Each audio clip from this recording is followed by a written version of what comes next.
habitat for salmon and other fish, come on, you can cry with me, nourishment for a diverse range of plants and animals that evolve together to create a dynamic and self-sustaining life system for everybody.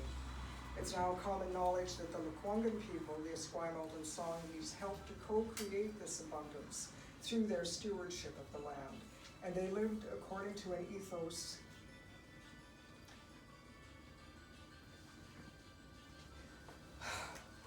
that whatever you take, you give back. And this ensured the community of life would thrive, and it did. Okay, excuse me. So, we acknowledge this land, its inherent and enhanced beauty and abundance, and the people who helped it flourish.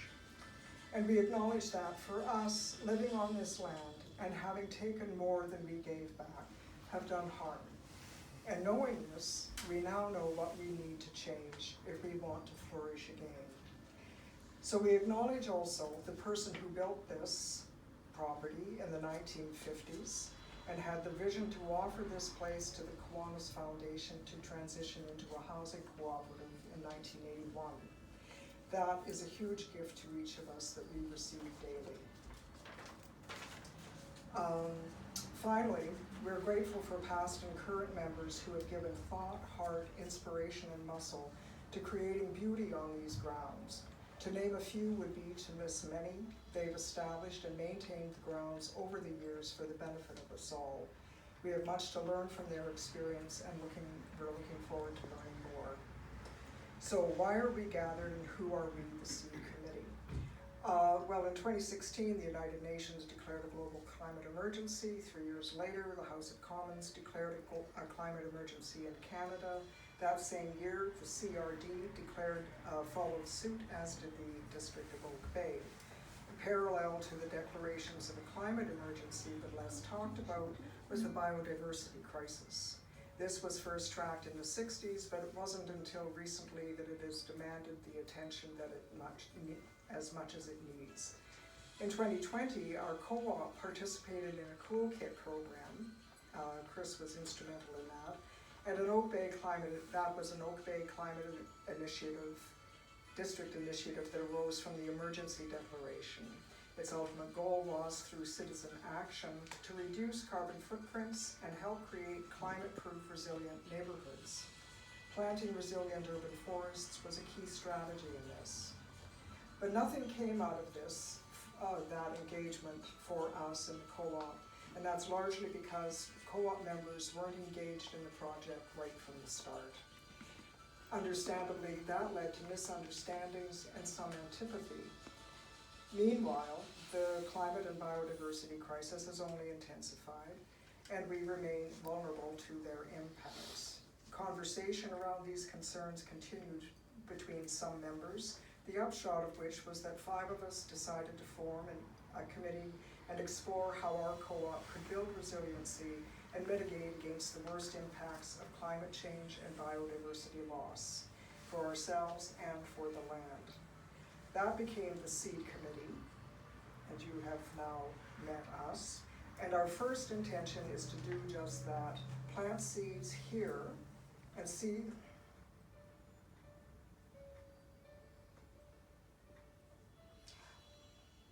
what members but you would like to grow from that. We knew the first order of business is to engage you in the conversation, which is why we're here today. To let you know who we are, why we formed, to address your questions and concerns, and to get your inspiration about how we can move together into this uncertain future. We asked Chris to join us and to provide us with a wider context for our co-op to consider, be kindly and even enthusiastically accepted. I mean, it amazes me that you do that, Chris. So I'm going to just give background to Chris for those of you who don't know. Chris is a certified arborist and horticulturalist with over 30 years experience in Oak Bay. Starting in 1981, he gained diplomas from UCIT and Pasadena College and has his Red Seal diploma in horticulture. He worked in Oak Bay for 16 years in those capacities, left to pursue private work for 6, including for the city of California, Victoria. and since 2011 he has been Oak Bay's Parks Manager.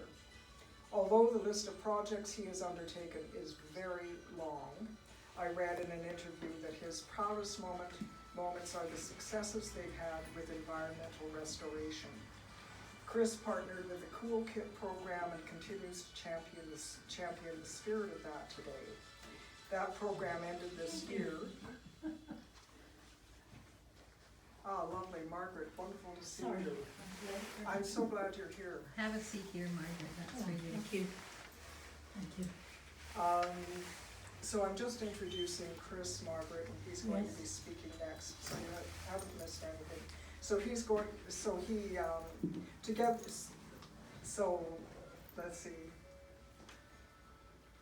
I can't remember where I was, but I read an interview, The Proudest Moments of Environmental Restoration, and Chris partnered with the Cool Kit program and continues to champion that spirit.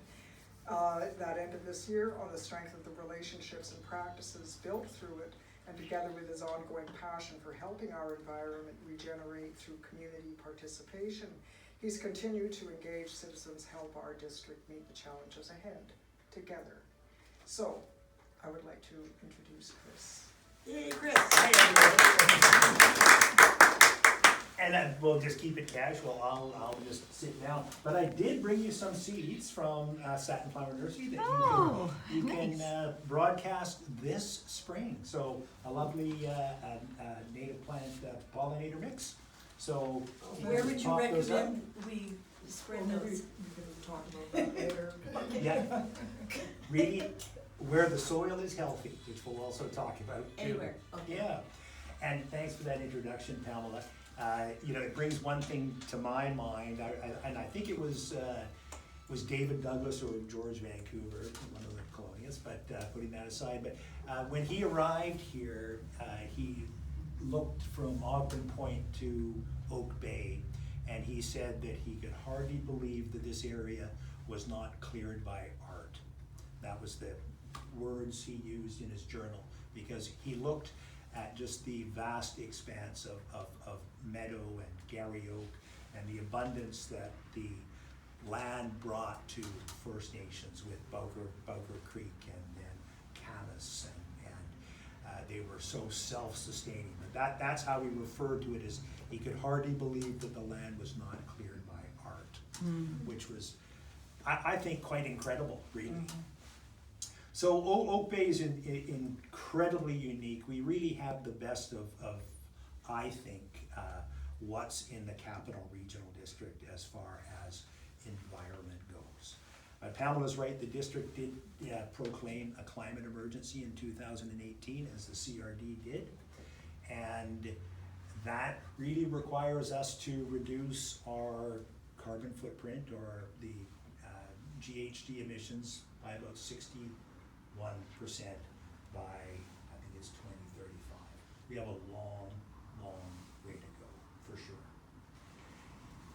And I will mention that in October of last year, I went down to the World Forum on Urban Forests. There were 60 countries, there were 1,500 people. It was in Washington, D.C. And there are some tremendous things going on ecologically, and or from a green perspective and green infrastructure perspective globally, everywhere in the world. And there's more hope than despair, but climate change is something that if you just read the news feed, is mainly focusing on the negative, but there's good things that are happening absolutely everywhere. There really is. But one of the key messages that I took away from the World Forum was, and this was from the speaker, the climate czar to the White House. His name is Ali Zadar. He was one of the keynotes. They have a keynote each and every morning. Was that globally we're in a heat epidemic, and we had a little taste of that ourselves back in 2021 here, where the temperatures skyrocketed. And you saw the damage that it did. We begin to see the damage, and still do, on certain plants. You certainly saw it on the marine life with a dieback a lot of the starfish and things along those lines. So heat is one of the things that we have to begin to address. And we also heard from the community that they felt so blessed that the majority of the district has a good canopy cover. It's not perfect by any means. We have about 33% canopy cover, but that's a little bit misleading in the sense that areas like the uplands have 44%, parts of South Oak Bay have 33%. When you get into the Carnarvon area, you've only got about 18%. And one of the big challenges we have is that we have a mature to over mature urban forest. And that means that trees, like everything else, have a finite life. And a lot of them are reaching the end of the conveyor belt. So this would be all the smaller plums, or the English hawthorn, which were planted in abundance. They're all coming to the end of their life. And about 55% are what we refer to as medium to small trees.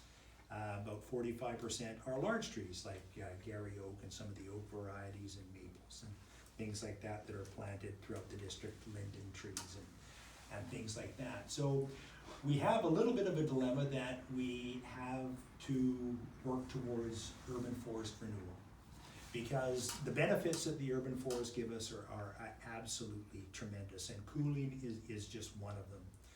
And you really have to look at trees as being infrastructure. And they're really the only piece of infrastructure that increases in value as they age. The older they get, the more benefit they give back. And Oak Bay's urban forest, and I have the numbers here. So annually, the forest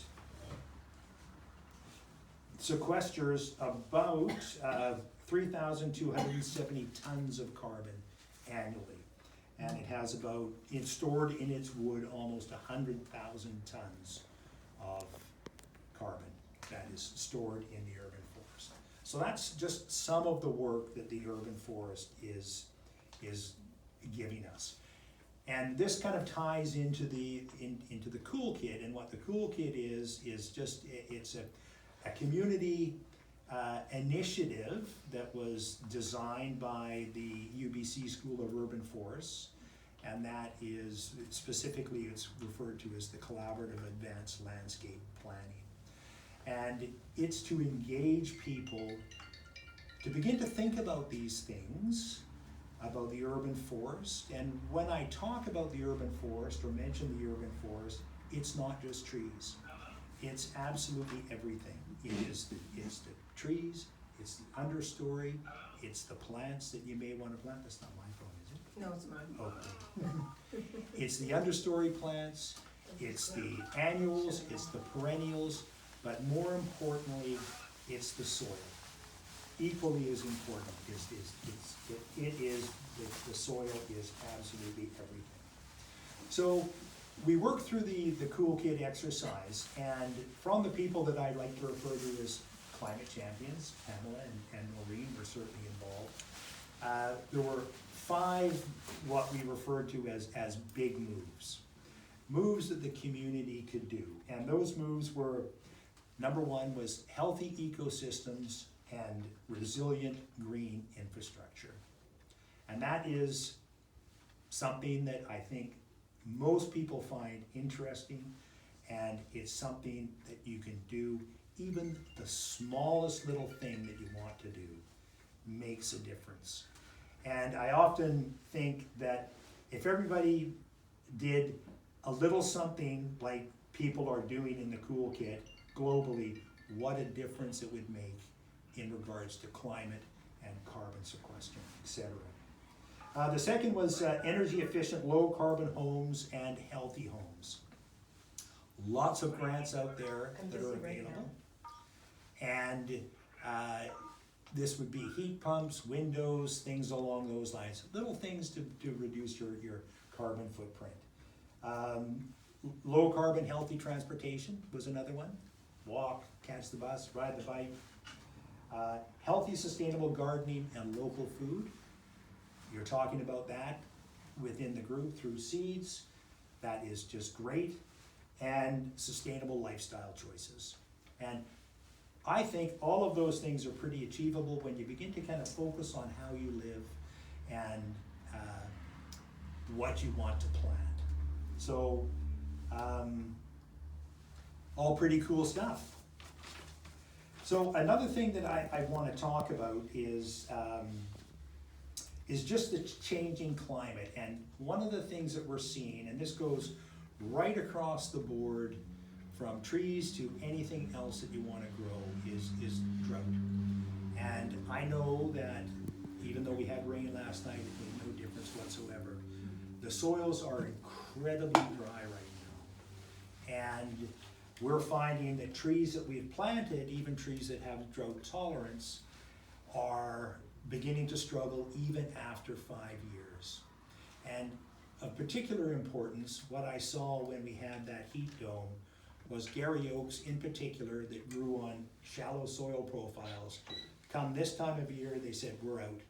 And they just stopped being photosynthetic, and literally the leaves turned brown, and they just said that's it for the year.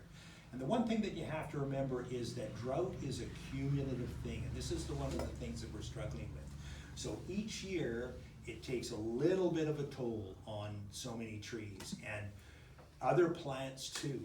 And what we're beginning to see is that there are new things that are arriving because of climate change. And 3 of the things that we're especially concerned is one called sooty bark disease, which goes after maple trees and a whole host of others. And this is directly related to drought. The city of Victoria right now is out with great big cisterns to water trees that are susceptible to drought. So sooty bark disease is a concern, and why it's a concern is that not only does it kill the tree, but the spores are toxic. So when you have to remove the tree, you have to wear all the PPE, like the mask, the Tyvek suit. None of the wood can go through the chipper, if you were gonna grind the stump, none of that wood can go into anywhere but Heartland landfill. So it's a little bit of a unique disease like that. So we're also beginning to see all the white bark birch die throughout the district and throughout the Capital Regional District, and we have hundreds and hundreds of those trees. They're all infected with an insect called bronze birch borer, and that insect is here because the trees are stressed. And when trees become stressed, they release an ethylene that the insect just hones in on, and boom, they attack. We also have emerald ash borer that has now shown up in Vancouver. Fortunately, we don't have a lot of ash trees. This isn't the mountain ash tree that I referred to. It is the ash tree that we have on Luley Street, for example. So that is another insect that is really difficult to control. And even more concerning, there is another insect that is moving north from California called Mediterranean oak borer that will attack Gary oak. And it's now in Washington State in 2 locations. And it's a real concern because we have nothing to treat for it. So the pesticide is licensed for use in the States, not here. If it does show up here, and we've already been in touch with the federal government of asking for a special use permit. So what that does, it's much like Dutch elm disease. The boring insect carries a fungus, and it's the fungus that plugs up the tylosea in the xylem, or in the xylem, and the tree presents as drought. So you could say that all 4 of these things are climate related, and then it begins to spin down into other plants too, especially the drought. So the drought is a concern because you end up with root problems, and it just goes on and on. And the thing you have to remember is it is cumulative. So one of the ways that you can compact that is building healthy soils. And building a healthy soil is absolutely imperative. And this is why you want to keep your leaves and mulch and just build the soil so you have all of the microbes, of which there's billions. Some you can see, some you can't see. And that helps the plants stay healthy. You know that 75% of plant problems is soil related. So when you have poor soil, you have poor plants. And that is so true for tree failure or plant disease or anything else like that. So we got a lot of work to do.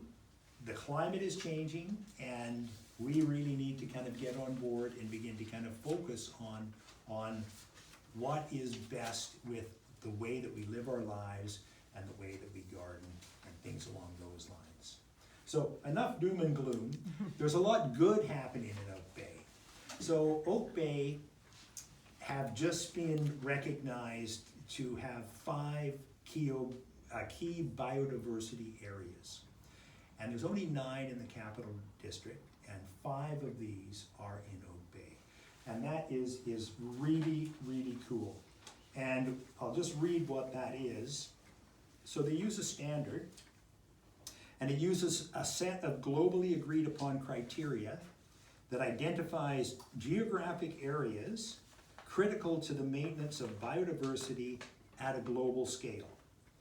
So sites qualify as KBAs, key biodiversity areas, if they meet 1 or more of 11 ecological criteria clustered into 5 categories, and those are threatened biodiversity, geographically restricted biodiversity, ecological integrity, biological process, and irreplaceability.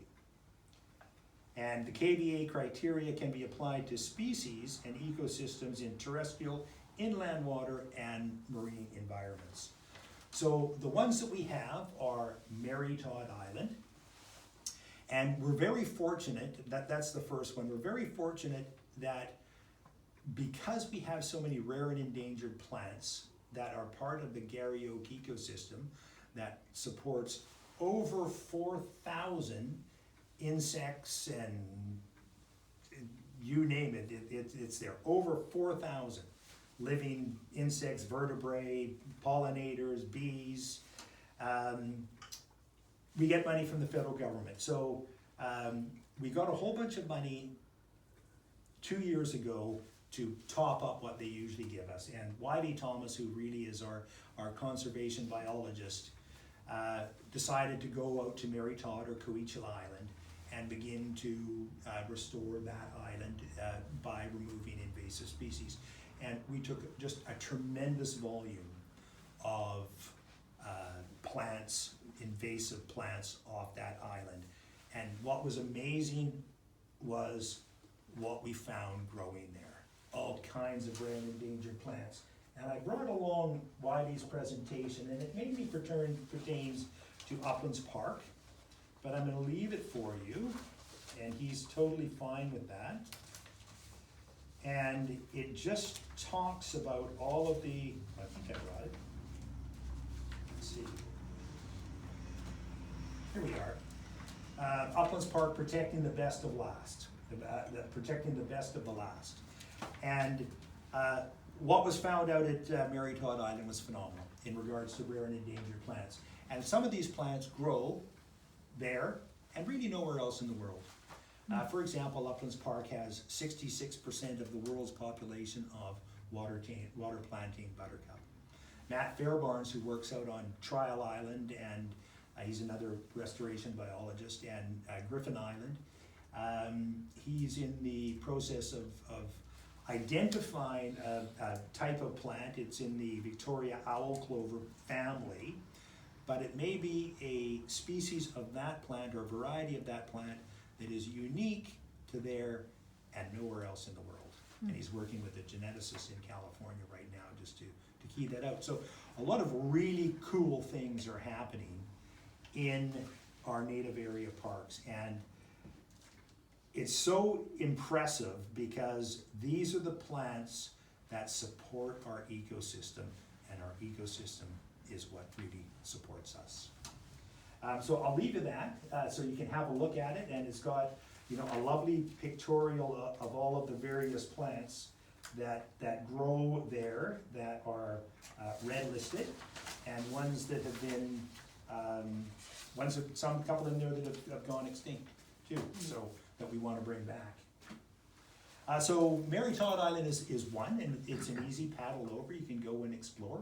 It looks like a bit of a dry desert right now, but at the same time, it comes to life come spring. So that's the first one. Trafalgar Park is another one, and Margaret Lidke and the kids from Margaret Jenkins School have been working at Trafalgar, and same again, lots of rare and endangered plants there, really, really unique, and these are the plants that support the Garryoke ecosystem. Uplands Park is probably the jewel. It is renowned globally. We supported the World Conservation Society came, and they had their seminar. They all stayed at the Bay Beach Hotel. This is a few years ago.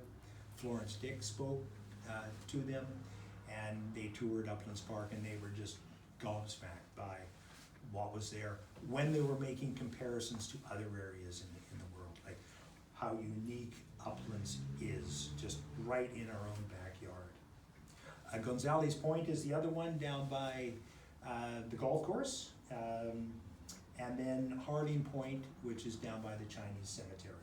So those are some of the unique features that we have in Oak Bay. And I think that, you know, a lot of lessons that you see happen in these areas are lessons that we can kind of take and begin to recreate in other areas. So through the Toolkit too, we've also had a whole series of let's say, community projects underway. They're just really in their infancy. We have Jackie Bird, one of the Toolkit participants, and she's involved with the Bunker Creek Initiative. We're going to be creating a tiny forest, which is down at just outside the Victoria Golf Course, the 500 block of Beach Drive. And what a tiny forest is just a very dense planting of native plants. And it's pretty amazing what comes back so quickly. We'll have to protect it from the deer, mind you. So that's one of the projects we're trying. We're working up on Midland Road, creating a corridor with Vicky and Roberto Cicchini, who very kindly donated the tree down at Beach Drive, and Vicky and Roberto have also given us a considerable sum of money again this year to continue on with our urban forest planting strategy. And Sarah Carver, who lives across the street, who's a landscape architect. So we're working on creating the laneway of Midland from Lansdowne up to the Midland Circle as being a pollinator corridor. And then we have Robert Amos, who's working at the far end of the Brighton Trail. He is doing a lot of work there with restoring that area with native plants, and hopefully, you know, we'll have the whole Brighton Trail recognized as a park at some time. And then we on Rutland Place, or Rattenberry. I think I always get the names, too many R's. Beautiful butterfly corridor has been created there. So those are just some of the projects that we're beginning and are well underway.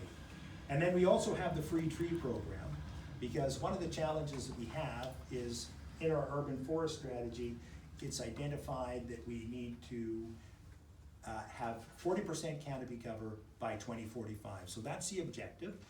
Personally, I think it's a little bit aggressively optimistic, but at the same time, it's a goal that we want to try to achieve. So this requires a lot of renewal and a lot of new planting, the majority on private land. And 40% is a little bit of an arbitrary figure, but at the same time, 40% is where scientists have done all kinds of calculation, where they have come to the conclusion that this is where you're going to get all of the benefit from the urban forest and what it's going to give to the community. Saanich, for example, have adopted the 330-300 rule in their urban forest strategy, and this is kind of a global model of what everybody should try to achieve, and that would be 3 trees, mature trees that you can see from your window. The 30 is the 30% canopy cover, and the 300 is that everybody should be able to walk to a park within 300 meters of their house. And so good objectives, and we have that here. We really, really do. And one of the things that I absolutely love about living here is, even though I live in the gorge, but I live in the gorge waterway, so I see what's going on there in regards to restoration too, which is pretty great, is the areas of beauty and natural abundance. And it's not just the eelgrass beds, which, may I say, are often overlooked, that are just off right there across the street, are a phenomenal carbon sequesterer and a nursery for all of the herring and salmon and everything that sustains the ecosystem is just right there. And those two, like the urban forest, need help. They're going to be affected by increase in temperatures, increase in acidification, all of those things in the ocean. And it's just part of the web of life, much like plants are, and much like we are. Which really begins to what you can do at your property. And you know, I look at it as just kind of naturescaping, and you know, naturescaping is something that's beginning to take off everywhere. And one of the disappointing things for me, and you know, we're working through this housing initiative right now, where it's focused on increasing density. We're working on this terminology. It refers to it's called live landscaping. Like, what are we going to get back on the land? So, but so often what you see is a new house built, and then what you'll find is that the landscape is a little bit of an afterthought. It's a house that goes up on the market for sale, and you'll end up with a lawn, a couple of cherry trees, a rhododendron, and a boxwood hedge that lines the driveway or the walkway up to the front of the house. That really, I'm not going to say can't happen, but shouldn't happen anymore. We really, and it's vitally important that we begin to move towards landscapes that are a net benefit to the landscape, and the net benefit to nature, and a net benefit to us. And you really have to look at what was here before, and this was Gary Oak Meadow. It was a farm too, for sure. But at one time it was Gary Oak Meadow. A lot of the big Gary Oaks that you see in South Oak Bay were probably left because they were considered valueless as far as a timber tree went, when things were cleared for land. But we really need to begin to kind of recreate these landscapes that begin to bring nature back to the city, that have an environmental benefit. And I brought you know, some of the points that I always love to talk about. That a landscape, and I'll leave these with you, I brought a few copies. There should be 4 landscape ecological goals. So the landscape must support a diverse community of pollinators throughout the growing season. The landscape must provide energy for the local food web. That would be pollinator plants and things if you're not growing vegetables. The landscape must manage the watershed in which they lie. That is yes and no. I mean, you can look at rain gardens, things like those, or rain barrels or what have you. And the landscape must remove carbon from the atmosphere, or it's really wreaking havoc on our climate. And we're seeing that firsthand with these new insects that are arriving and things along those lines. And then there's also measures of success to that. And the measures of success are things to ask yourself. How many trees have you added to your yard? How many new flower beds or simply beds mulched with leaf litter have we built? How have we built up our soil profile? How many invasive plants have we identified on our property, and how many have we removed? And this is the cool one, because once you begin to plant these plants, you'll be amazed at how quickly birds, butterflies, and bees begin to take up residence. And that's the fun part. And you know, I've planted some, you know, I've forget the name of the plant, I got it from Chris Garrett, and I call it the Sideshow Bob plant because it looks like Sideshow Bob from The Simpsons, waving flowers. Oh, yeah. But it's purple flower, just the bees just are all over it, and it's pretty great to see. So, in regards to naturescaping, easy thing to do. It really is. So that's what you want to do is create a garden that has ecologically sound, sustainable, and it can be aesthetically pleasing an urban landscape through the use of plants, and this is the important piece, native to the region. And by doing so, naturescaping is going to promote creating landscapes that restore, preserve, and enhance wildlife habitat and corridors. And this is what you want to do, is begin to relink these areas that we have. So birds and butterflies and bees move fluidly throughout various areas. And getting away from what I refer to as sterile English colonial landscapes that are what I described: a cherry tree, a rhododendron, some lawn, and a boxwood. And beginning to use plants that have these tremendous benefits, not only to you, but also to nature. And that's how I try to frame the whole Cool Kit program, is bringing nature back to the city. And it's an easy thing to do with landscape planting. I will add too that the district has hired a climate coordinator. They'll be starting in October. They'll be working on other things, but I will still be focusing on the green things that can make such a huge difference to the community. And we have some things to sort still in regards to the development piece. It's going to be a little bit tricky, but we are going to be working on plant lists that we can share with developers of these are the things you consider. When you're building a property, you have to consider, like, once you're finished, is that property going to be a net environmental benefit? And that is the key piece. Things have to be a net environmental benefit. It's too easy. It's easy to do, and it's almost a crime when it's not done now, because all of the information is there. You have nurseries like Satin Flower that specialize in native plants that offer year-round interest, are beautiful when they establish themselves, bring nature back into the city, and if you time it properly, they can flower from the spring all the way into the fall. And I brought you, and I'll leave these with you, these are just some of the plants that you can use. There's a tremendous variety. For sure. Everything from primulas to camas, to shooting stars, to onion, to sea thrift. I mean, the list is tremendous. It really is.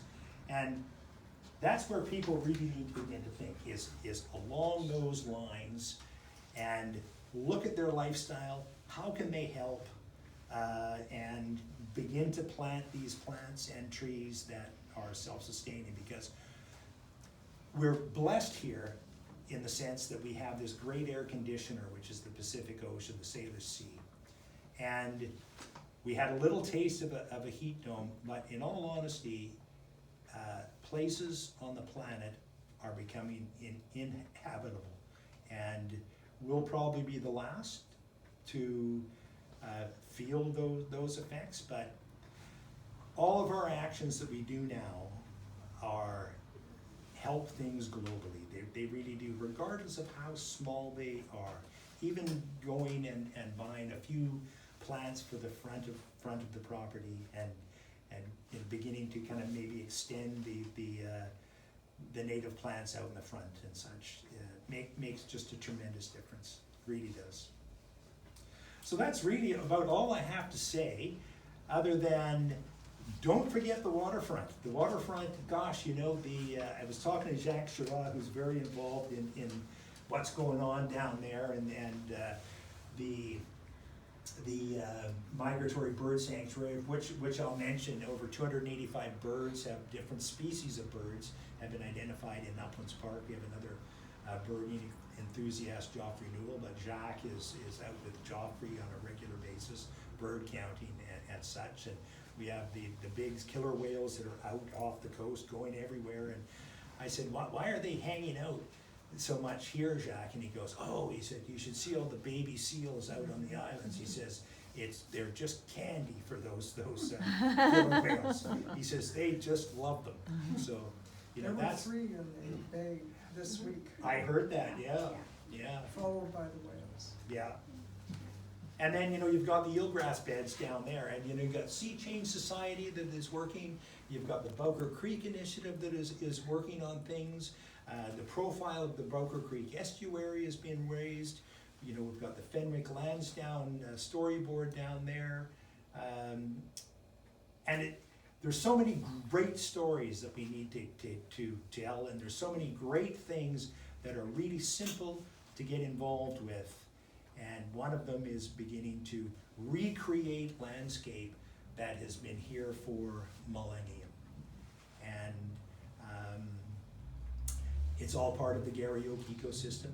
And Gary Oak has been here around 7,000 years. That tree has been here. The oldest one we have is on the 500 block of Falkland Road. It's over 400 years old. And Gary Oak are drought tolerant, and they're also a phenomenal carbon sequesterer. And so are so many of the other oaks. And large trees on property give you 16 times the value as a small tree in regards to what they give back. And just never don't consider them just an integral part of the infrastructure, as important as a storm drain or water main or anything like that. And the Oak Bay, we're going to do our absolutely utmost to protect what we can during this housing transition, but there's going to be some challenges, there's no question. And not just here, but throughout the Capital Regional District and the province for that matter.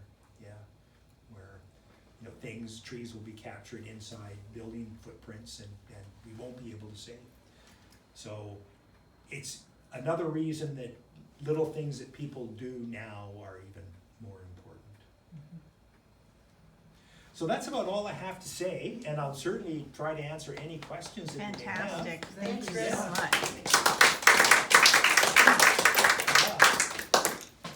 So I did bring a copy of the toolkit, and there's a great plant list here. This is a lot of the stuff that we're going to try to put in the Midland Corridor.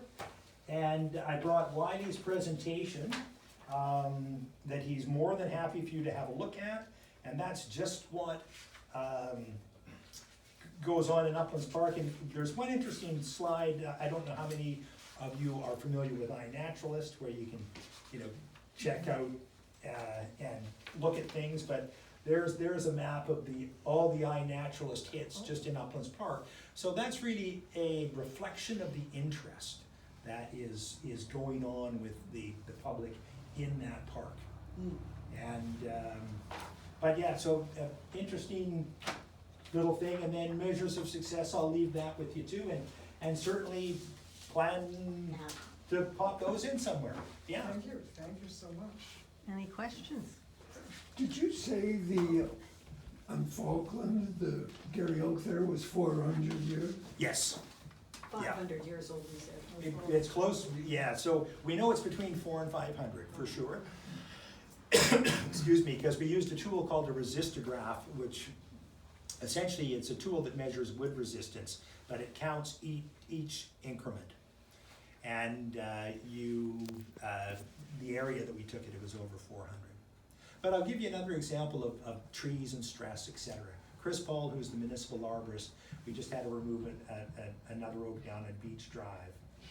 And he was able to see exactly when the tree started to decline, and that was when the East Coast Interceptor was put in, and they dug beside the tree.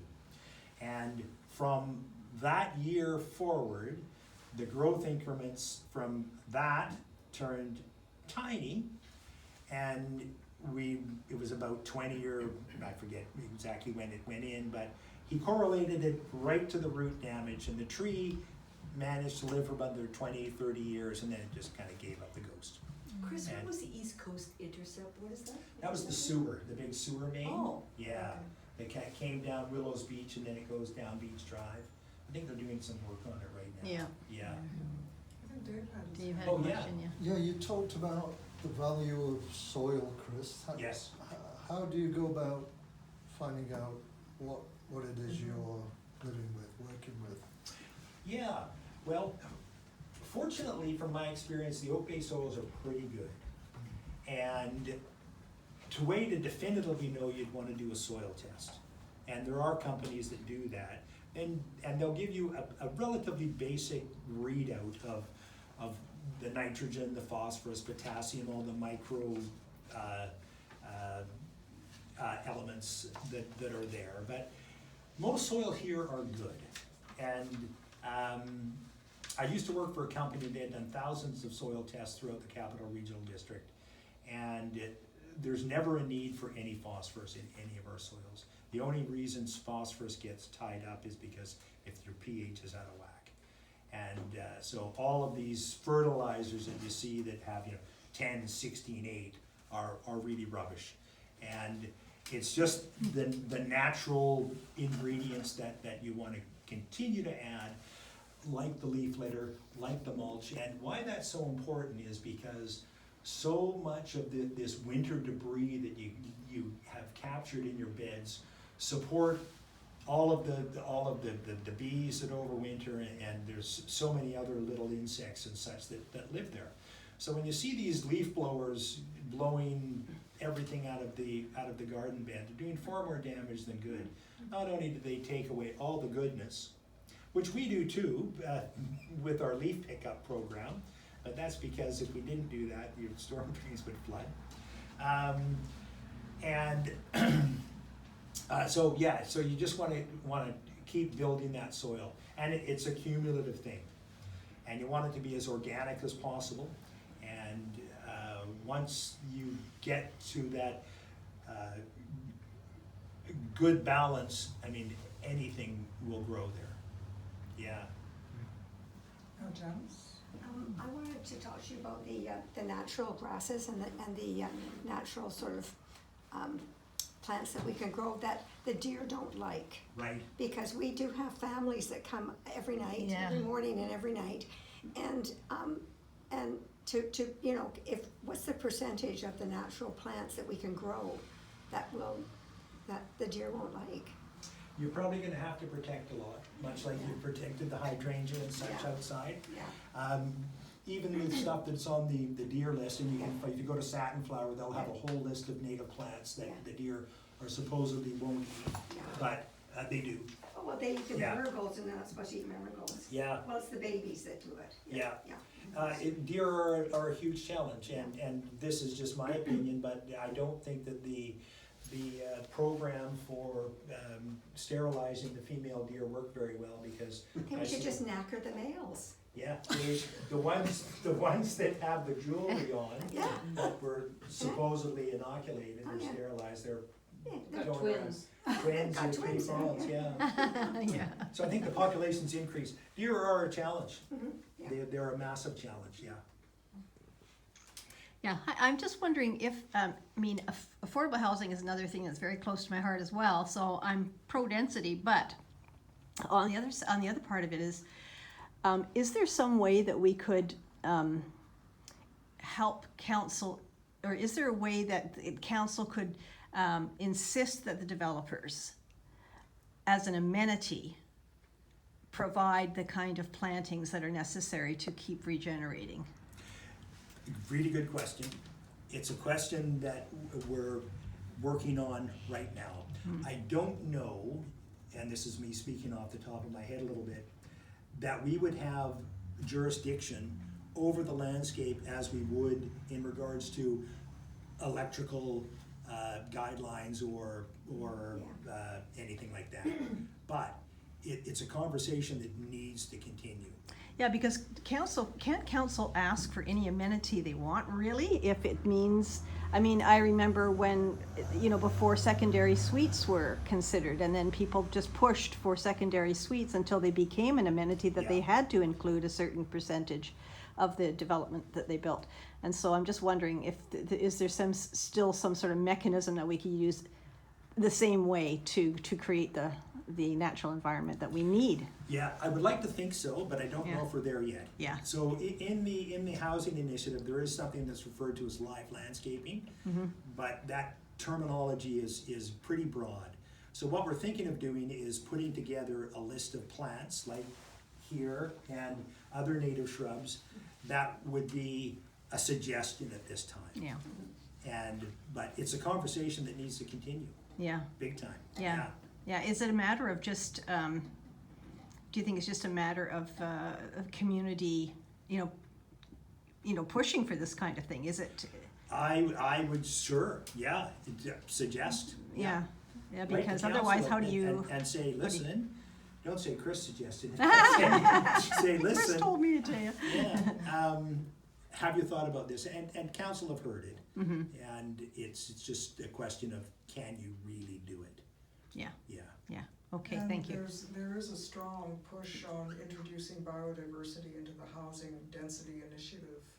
And the more councils around the greater, the CRD hear from residents about what people want in our jurisdictions, Mhm. I think it can make an impression, at any rate, start to build some kind of interest. So Yeah. that is something that is in the works and can be looked out for when it reaches Oak Bay. I think Patty Yeah. Dijak, for example, is Yeah. going to be addressing council. And one of the great ways to push that along is to be able to point to examples. And that's one thing we struggle a little bit with the Cool Kit is we'd love to show examples of white roofs, for example, that are heat reflective. Or permeable driveways. So showing good examples of things that are climate friendly and a net benefit to the environment are really important. Saying this is what you can do. And actually, that's the wonderful thing about your slideshow, is that what you're doing is showing examples so that our co-op can start to envision how we can do certain things, which would be an example to our neighbors, and also give us more credibility if we start to ask for more support for this kind of thing from council as well. So, like that, I think is one of the most powerful tools, is seeing examples of what people are already doing. And I've had some conversations with Vicky and Roberto in particular about signage and things that say what's going on here, and this is what we're doing, and here's the reason why. Much like I've had conversations with Jacques recently about the waterfront, like these are the birds, here's the eelgrass beds, there's the Olympic, just the stories to be told are great. Yeah, Okay, yeah, Sure. yeah. Oh, just a quick comment, Chris. I really like to emphasize the importance of native plants to animal life, to bird life, for instance.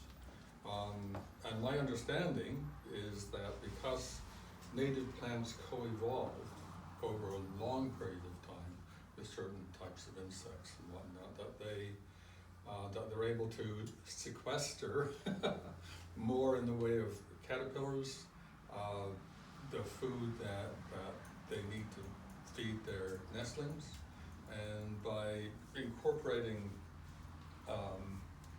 native plants, that would probably, well, it will definitely also help improve the bird life, which has dwindled significantly in Oak Bay over, even since past decades since I've been here.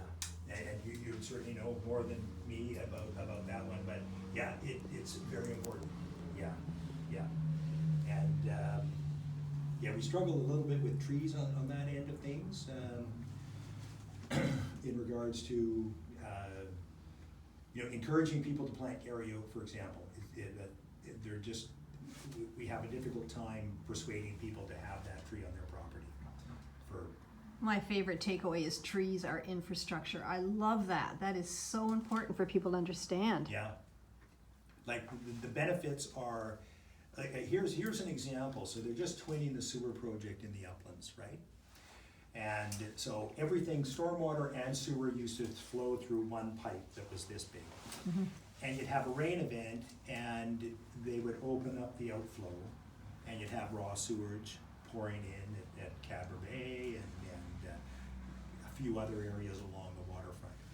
If you didn't have 44% canopy covering the uplands, incidents like that, I suspect, would be tenfold. Because there's so much stormwater or rainwater dissipation that is captured by the canopy covering the uplands. And that's just one example. Yeah. Yeah, Nori, yeah. I just wanna add something else that I learned in Cool Kit. When you're standing in the shade of a tree in the middle of the summer, that's usually an average of 5 to 6 degrees cooler than if you're standing in the sun. So for those who hate to stand in the sun and it's too hot. The other thing too that got me was when you have shade on your building, it saves your paint. You don't have to paint as often. It doesn't fade as fast. Also, the same thing with on the roads. The asphalt on the roads lasts longer when it's shaded by trees. So in the long run, it's gonna save you a whole lot of time and money too. So that infrastructure protects the other infrastructure. Absolutely. That was amazing to me. It's 30% longer for pavement length. Wow, Yeah. 30%. To Well, get when you trees consider on the heat, Yeah. when you're walking along a hot road, unshaded road, I mean, Yeah. it's hot, you have to be wearing shoes. Well, they had incidences in India this year where the pavement was melting. And Oh. people riding their bikes were picking up the asphalt on their wheels. Yeah. And, you know, we're so fortunate here, many houses are air conditioned now, and we have the ocean that is our air conditioner. But it's not always gonna work, that's the thing, and it didn't in 2021, so. But one of the things that I've heard about, but I don't completely understand, is the short water cycle of how if you plant trees, the water will come. Yes. And that if the more we can create a dense canopy at scale, the more we can help reverse at least that part of the water cycle to the benefit of this ecology here. Yeah, and that's one of the concerns they're having with all the forest fires, is they're losing that transpiration Yeah. that comes out of the forest, and that indirectly and directly affects climate. And yeah, so yeah, things are changing, but we can all do our little bit. Yeah, and the other part too is, if there is a way in which, you know, depending on what happens here with this, you know, experiment that we've got, you know, of how can, are you already working with other residential properties in Oak Bay where we can start to link up with each other and carry that whole Cool Kit concept forward so that we can amplify the impact of each other by sharing experiences, sharing our stories, etc. And you know, maybe over time, just really building some kind of cohesive network of combined activity that would then just amplify the effects of every single one of us. And that's the objective, and we're not there yet. Yeah, well, that would be a long Yeah. one, yeah. We only really have Jean and Tom's building, and they're, you know, we've given them a few trees and things like that, and you know, they'll be contemplating things like a cool roof when the time comes for that. But other than that, it's keeping the inertia going with all the people that are interested. And you know, people are busy, including me, and that's one of the problems. But I will say this, all of the information in regards to what you can do is all there, and it's easy stuff that sets an example and gives you an opportunity to engage. There's sometimes a little bit of peer pressure involved, but it's all there. It's all there to do. It's all there to do. And you know, that's one of the things that I try to stress. You know, I've planted so many trees on my property over the years that I'm now at the point where I go thinking to myself, oh no, maybe I planted a few too many things because they've all grown. But I have two great big London plane trees across the street, and they're on the opposite side of the street, and then the sun moves around, and at about 5 o'clock, it's behind the trees, and the temperature in the house just goes right down. And, cause it just blocks all the heat, which is really great, yeah.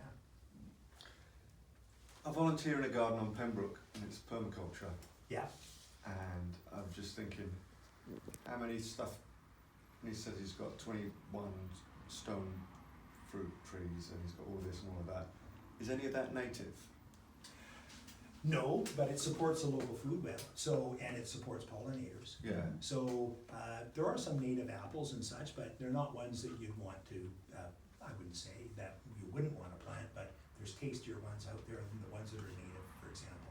We have a really, great Pacific crab apple, great drought tolerant tree, but, you know, people would look at that and go, yeah, well, you know, there's so much choice. That's one of the things with here is that you can grow the broadest range of plants in the world. Here, North Island of New Zealand and the UK, the spectrum of plants you can grow is massive. It gives people a lot of choice.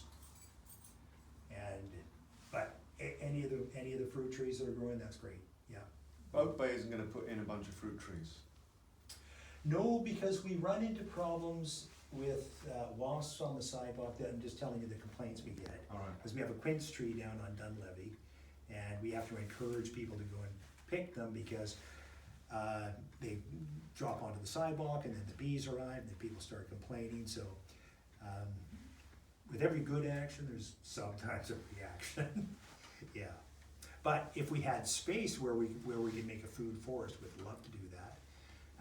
We have like 30 plus allotment gardens. We have 55 on the wait list. We wish we had more park space to be able to do things like this. And we have so many different interests to balance. Yeah. Too much baseball. Well, You can never have enough baseball, Joe. you can say that, and then you'd say to the baseball that you're going to take the baseball away, and then, my goodness, you've opened up the gates of defense. Was a fruit orchard suggested as part of the new Carnarvon plan?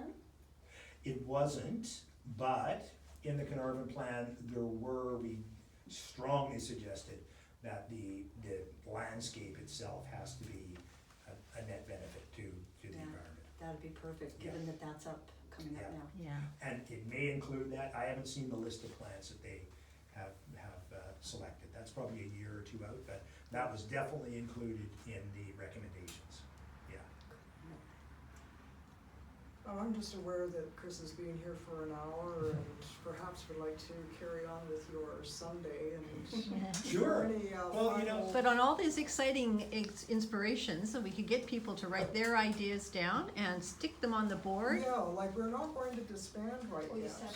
If people would like to stick around and just, we can continue our conversation here.